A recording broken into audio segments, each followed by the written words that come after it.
time, we're going to have the industry presentation by Fronet Wireless. Ladies and gentlemen, please put your hands together for Mr. Remy Ajenifuja as he gives his presentation very quickly. Please let's put our hands together for him as he comes forward.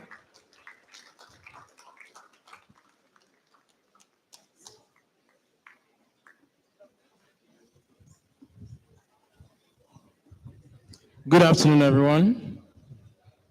My name is Remy, and I am the founder CEO at Fronet Wireless. I wish we had a presentation up so I could show you what we do. But I would like to ask, how many people here has an internet plan? Like you have your sub, your phone is currently subscribed, you have data on your phone. Yes, you don't have data. You don't have data. School Wi-Fi. School Wi-Fi. Wow, that's awesome. Now,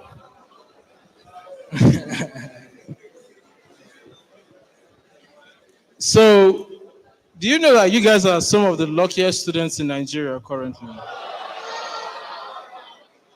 There are over 200 universities in Nigeria, over 2 million university students, and only a fraction, about 10 to 20%, have school Wi-Fi like you do.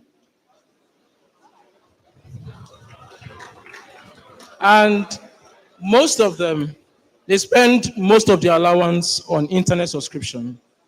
They are in locations where the kind of internet that gets to your school would not get there cheaply. So federal schools, state schools, they don't have internet like you do. So that's where we come in. We bring hostel Wi-Fi, campus-wide Wi-Fi, leveraging satellites and solar. Now, while waiting for the government to bring fiber to every corner of the country, like the current Minister of Information is planning to do, there are students who are trying to make something of themselves, get out to the world, be globally competitive.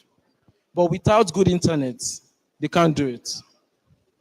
And this is a bottleneck for our development in Nigeria. What we are doing at Fronet Wireless is bringing affordable, uncapped internet. We currently offer weekly internet for 2005, where you get to use up to 300 gig of internet for 25. And if you do mobile data with that, you'll be getting 15, 20 gig. So what we currently offer students is more than they can get from any other provider. And of course, you ask, why are we focusing on students? Everybody is tired of the kind of country we live in where opportunities are capped. There is so much that you can do with your life. It's like everything is being stolen from you. But when you have internet, you feel limitless. You feel like you can talk to anybody at any corner of the world. Now, a lot of the things I know today, I learned it on the internet. And we are trying to bring this opportunity, this access, this empowerment to people that we need to help us develop the future. And that's you guys. And I would have to give it up to Mountaintop University for providing campus-wide Wi-Fi for every student. This is extraordinary. Thank you very much for your time. Thank you very much, Mr. Remy. Very quickly, we're going to take the final panel session. And I have the pleasure of inviting Mr. Joshua Faleti to anchor this segment. Please let's put our hands together for Mr. Joshua as he comes forward to moderate this segment.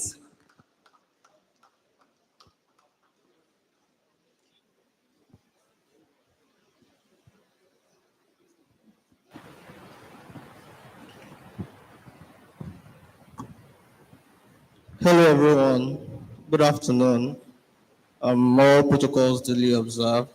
I'm Faliti Koforola Joshua. I'm a lawyer, an editor at Spacewatch Global. And most importantly, I'm going to be the moderator for the next panel session. So without further ado, I'd like to invite the next panelists. So we have Remy again and Mr. Omotosho Ayomide from Money Point.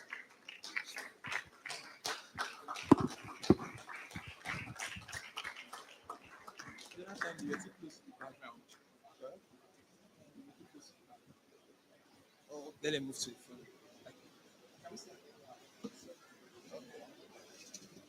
Sorry.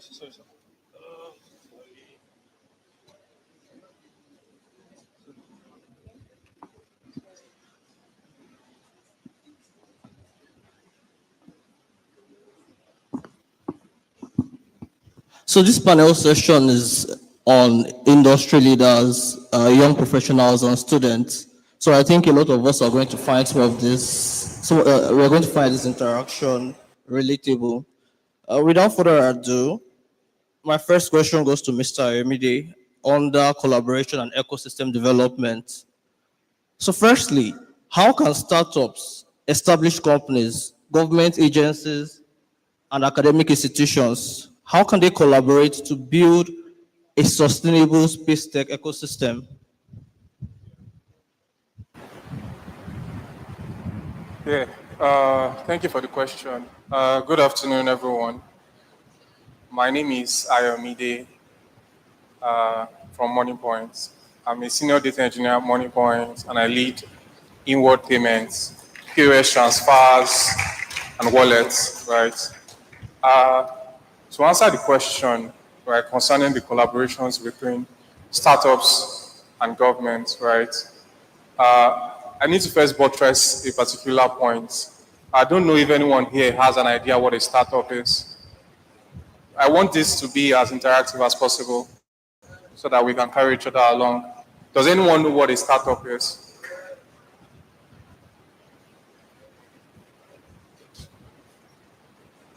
Anyone from the audience? If you know and you want to explain quickly.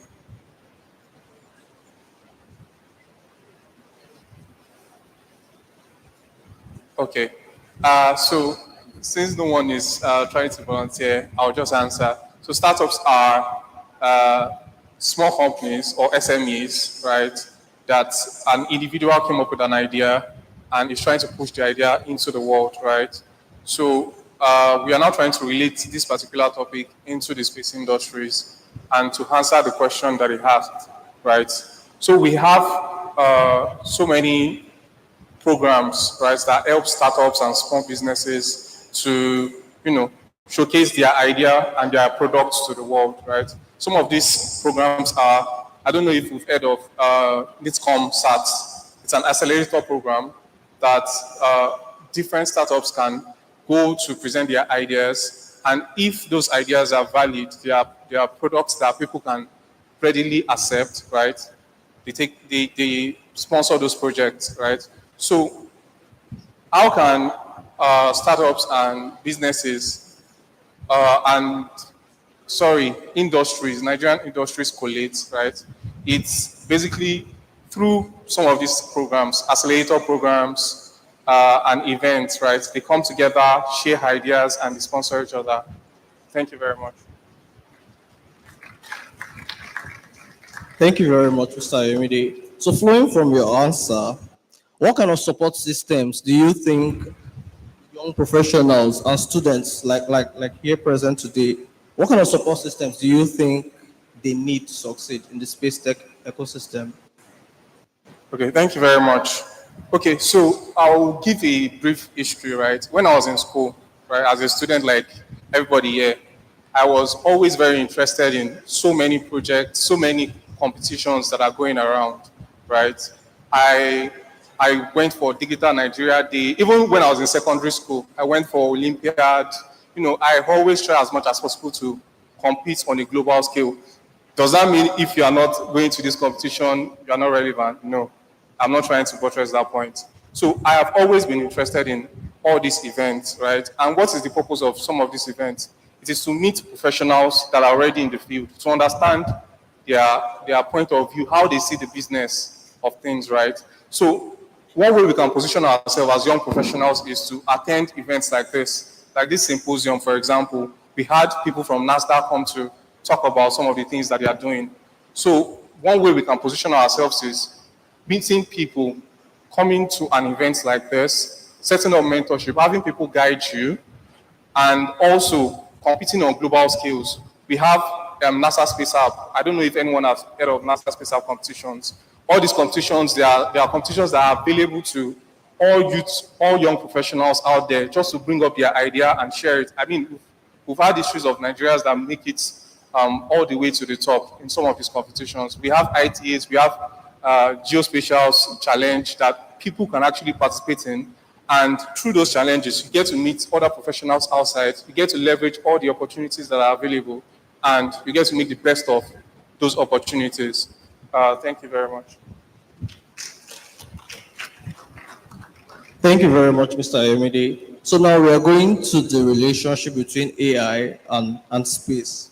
Mr. Remy, my first question to you. How is artificial intelligence currently being applied in space-related businesses in Nigeria? And what future applications do you foresee?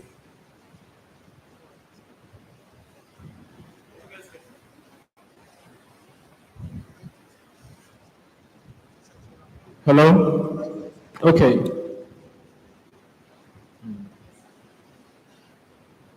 Everybody here uses apps like Bolt, Uber, Chowdeck, Glovo. Inside these apps, you track your drivers, you're able to see geolocations of where everything is. And inside those same apps, you'll get recommendations on what you like, what to buy, what kind of things to do on the app. That is where space and AI intersect.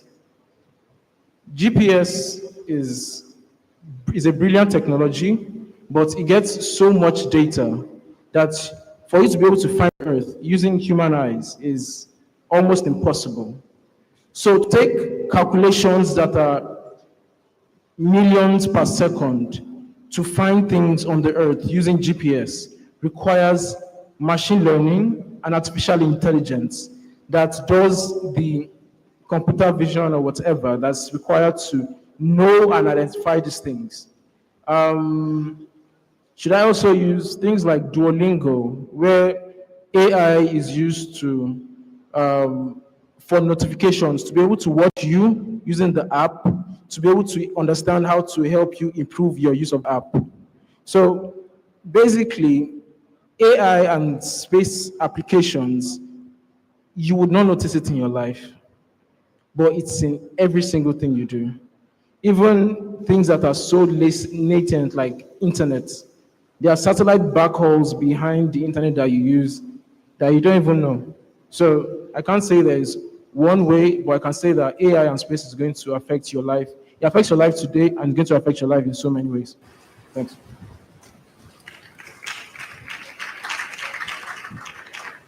Thank you very much for that. So moving on, I guess we can all agree that there are a lot of applications for space, for artificial intelligence in the space ecosystem. So my next question is this: what are the ethical considerations and risks involved in integrating space and artificial intelligence? Brilliant question. Now, when it comes to ethics, it comes back to the government. And we look at the laws that have been put in place to protect people's data and to protect the ways that companies and these sort of organizations interact with your data.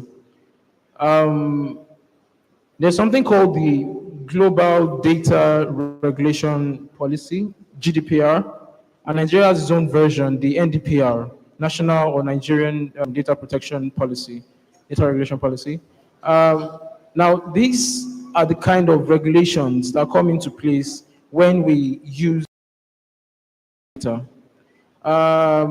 Now, there's a lot of talk about AI going rogue, AI being not politically correct. AI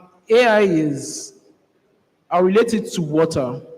Yeah, we think we know water, but when you break it down, you say that it's hydrogen and oxygen. You put water under the microscope, then then you find that there is iron, there is zinc, there are so many things inside that we never even knew. It seems simple, but it's rather complicated. So putting guardrails around AI is not very easy. We can put guardrails around data, we can put guardrails around internet. These things are things that we understand enough to control, but we don't understand. I would say that we don't understand AI enough to control it properly. We can put guardrails, control the people that are interacting with AI and who are training it, but the AI itself, for it to reach its full potential, we have to be willing to explore. Of course, no, don't give scientific liberty entirely, but give scientific leeway. Give them ways that they can explore within reasonable constraints, basically. All right, thank you very much. I think that's a fair place to put your point in. So we'll be going back to Mr. Ayomide on the global competitiveness and international partnerships. I believe you already said something relating to this in your last answer. But my question to you is this: how can Nigerian businesses and young professionals here, how can they position themselves to compete globally in the space? How can they position themselves to compete globally in the space and data analysis industry? Yeah, thank you very much for that question. So I will come from this approach, right? Startups, right, that are in space currently. We have a startup called Moon Hub, right? I don't know if anyone has heard of Moon Hub. It's pronounced MUON, right? Basically, what they do is they use infrared sensors. They get infrared data from the satellites, right? And they use it to detect fire. So if fire should start in a place like, say, Somewhere around us here in Mowe, right, or in Ogun State, right, within, I think their accuracy is 5 by 5 meters. So something as small as this stage, if there is a fire happening currently here, and their sensors detect it, they have ground stations as well. If they detect it, they alarm people in the firefighting departments to attend to that issue. So if you look at a startup like that, for example, they didn't just start as big as they were. It started from a small idea, right? And they took it to the world. So I would say it's very important for us to first identify the problem that we are trying to solve, right? From there, we grow. And when we grow, competing on a global level, I would say is the easiest thing we can do, right? People that are building all these massive projects, they are EMAs like us, right? They went through educations like us. And I would say Nigeria universities are really catching up.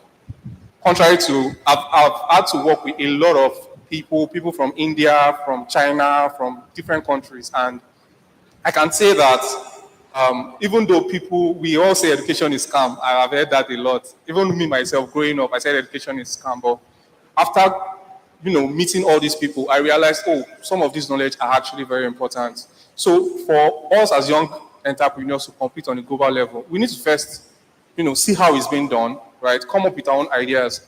There's also another startup called Exospace, right? So what Exospace does is they help with, they do geospatial analysis, basically. So they give information of area like, this area is deserted, this area is barren, this area is fertile, and all those stuff, right? And they also help with security. They detect whether there is something like oil spillage happening here on Earth. And some of all these problems, there are problems that we have them as Nigerians, right? Especially oil leakage. Oil leakage has been an issue that has been plaguing us for almost 10 years now. So if we come from a place of, let's identify the problem, right? In the process of solving those problems, we grow. We see how things are done. We reflect some of those procedures into our system. And believe me, competition on the global scale is closer than we all think. Thank you very much. I hope that answers the question. Yeah, it does. Thank you very much. My question is still to Mr. Ebde. So, going from what you said, what international opportunities would you recommend for Nigerian startups and Nigerian students? All right. So I don't know, but I feel a lot of people are not aware of accelerators and incubators as much as they should, right? Accelerators and incubators, VC fundings, they are people that You go and meet them. Oh, I have a business idea.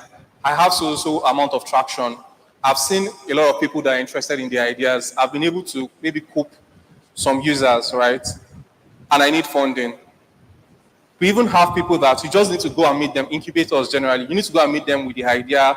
They guide you through a procedure of how you take your business from zero to whatever level you want to take it to, millions of dollars, right? So we have a lot of accelerators and incubators that are ready to take people in, right? And it's a challenge to us as young professionals and young entrepreneurs, students, right?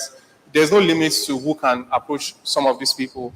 But we also need to be aware of how to approach them, how to know them, how to meet them, right? And an example is going for events. Yesterday, I was at DevFest Lagos, right? I met the chief product officer for Flutterwave, and some of the things he was saying regarding these startups and these small businesses, they really got to me, right?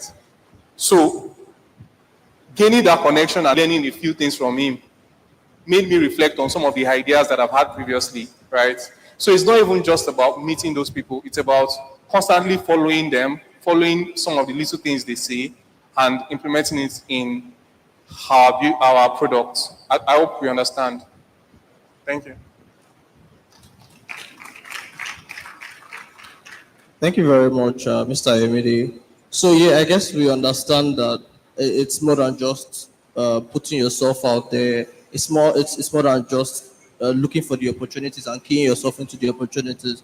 Because more than just that, the questions need to be asked. That what are the strategic goals? What is the vision? What is Nigeria's vision in the space data and AI industry? So with that, I'd like to ask Mr. Remy, what do you think Nigeria's top three priorities in the coming months and years should be in space, AI, and data?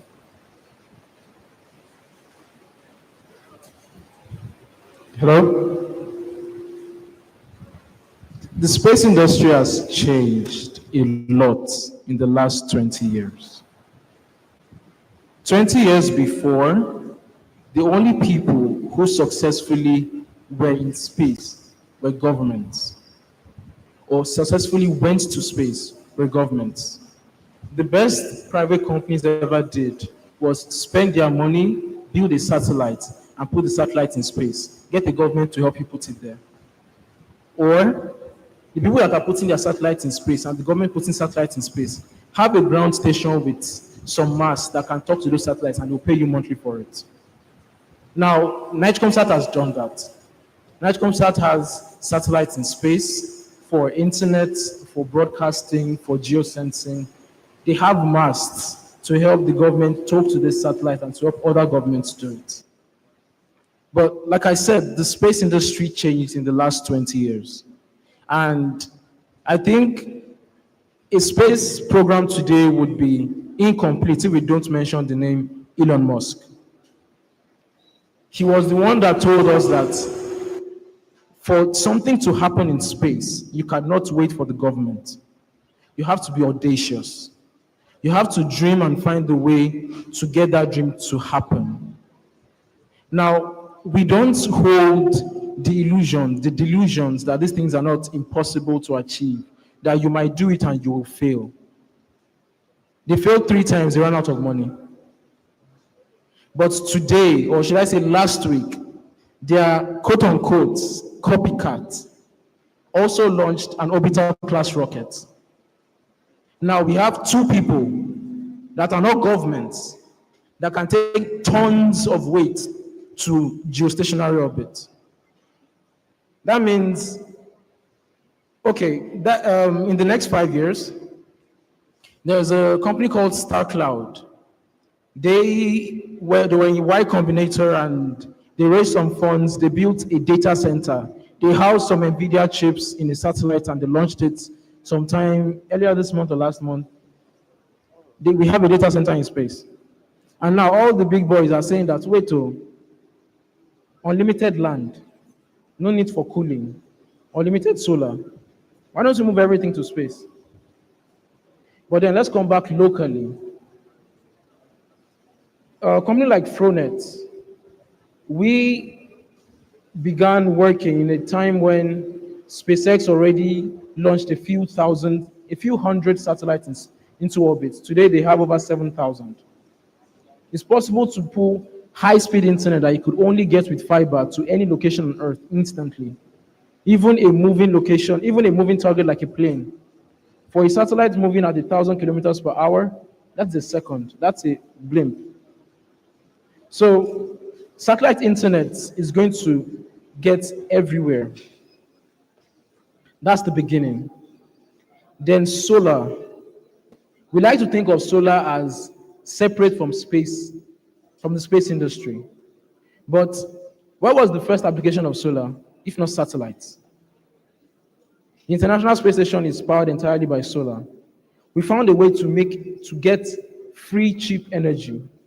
Now, the only problem we have with solar today is how to store that free, cheap energy. So I would say that if the Nigerian government, because we were in the Nigeria Accelerator program, the first cohort, and one of the reasons why they didn't like us was because we're asking them to give us low Earth orbit satellites. We know it's not in the budget, but find a way to get it there. If we don't have sovereignty in satellite-based, we're about to spend about $30 billion to put fiber everywhere. Yes, a lot of that money will go into paying people for land of way rights. But I know it's not enough to pull a full Leo constellation. But let's move closer. Of course, that's why we developed a way to bring satellite internet to every town in a way that is so cost effective that it's almost absurd. But that's what SpaceX Starship is trying to do as well. Get the cost of bringing tons of weight into space as low as possible.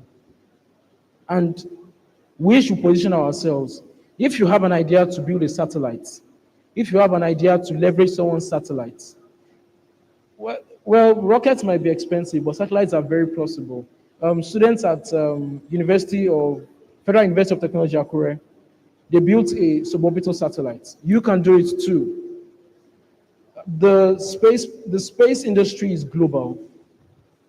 People will build in Spain and will launch in Brazil. So you as space talent, you're not being looked at as Nigerian talent. You are global talent. Just like he said, apply for the right things. Position yourself. Egusi went to space a few months ago. The scientist that worked on it was a Nigerian who studied in Nigeria, positioned himself to get to the US, and from there he got to his company, worked with the company that launched that NASA mission. If you position yourself right, that's the word, positioning. Position yourself to capture global opportunities. Thank you.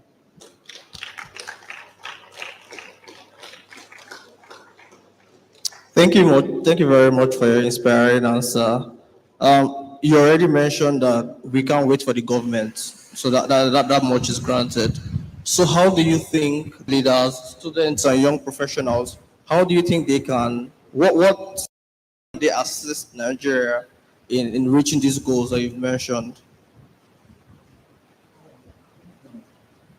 Nigeria is one of the only countries in Africa that has a long-term space plan.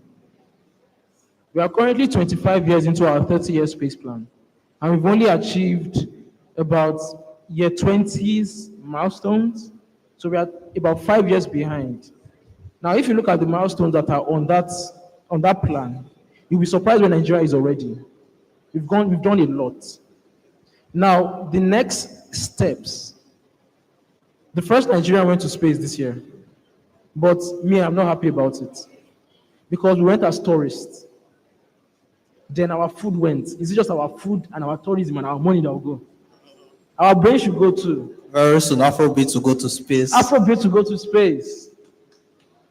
Now, of course, for the private sector to be able to enter, we need people that have one thing, and that one thing is audacity. You have to see yourself in places where people never thought you can be. Now, this year, India went to space. This same year, India landed on the moon. If I tell you that it's India, would you believe? Nigeria is poverty capital. India is second poverty capital, but they've landed on the moon. There are lots of commercial companies, Indians, that have positioned themselves. The CEO of Microsoft today is Indian. Why? Because of positioning. Position yourself in the right places. Be audacious enough to start your own things, to apply for the things that you think that maybe I won't make it. Still apply. When you apply and you're audacious enough to put yourself out there, Mr. Ayomide was telling me just now that the CEO of MoneyPoint, he left Interswitch. While working for Interswitch, working with the banks, he found a problem that he could solve personally. He already positioned himself to be in Interswitch, the first unicorn in Nigeria. The CEO's name eludes me, but congrats to him. He changed the industry.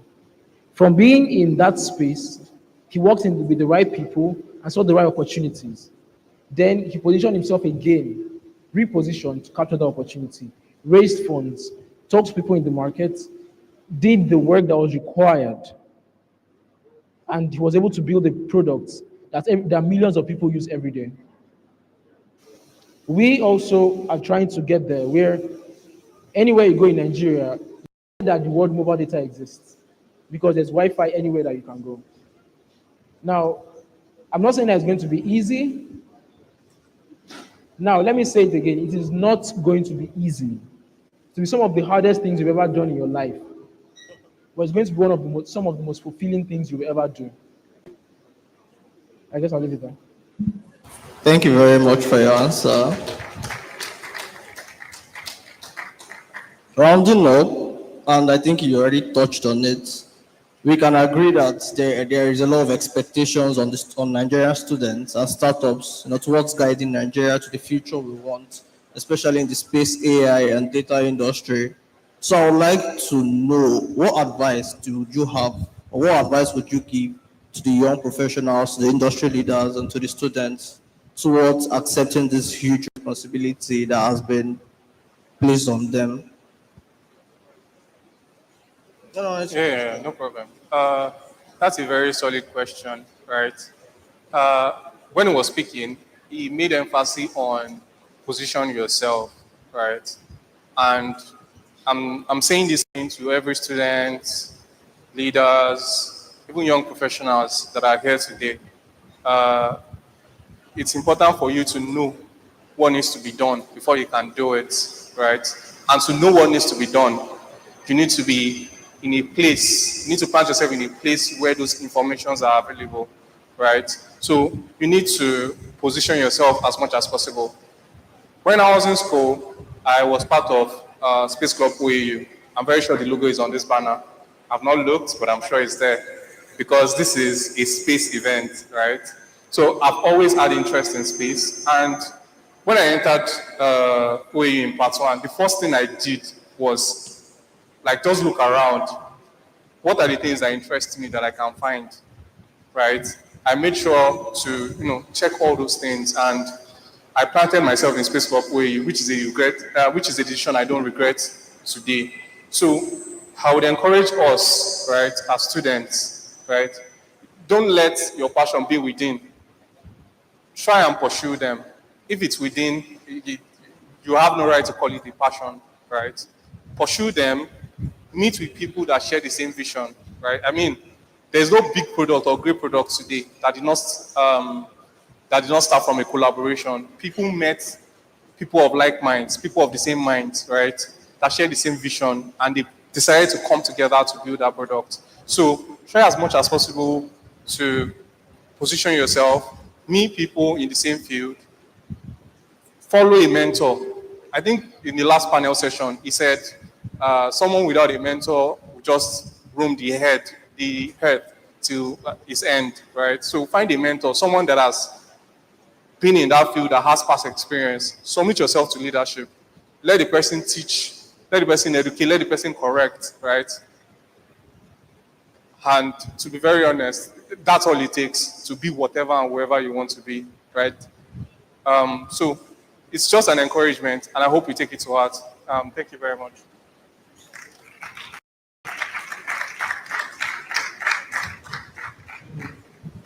I'll continue from where he stopped. Mentors. Now, someone doesn't have to know you personally to be your mentor. Some people will say that they are role models, and so they are not mentors. And you look at the way they work, and you study how they do things. In some way, they are mentoring you. If you are able to, of course, apply the things you learn from them. Now, the future of Nigeria's space is based on the talent coming out of Nigeria.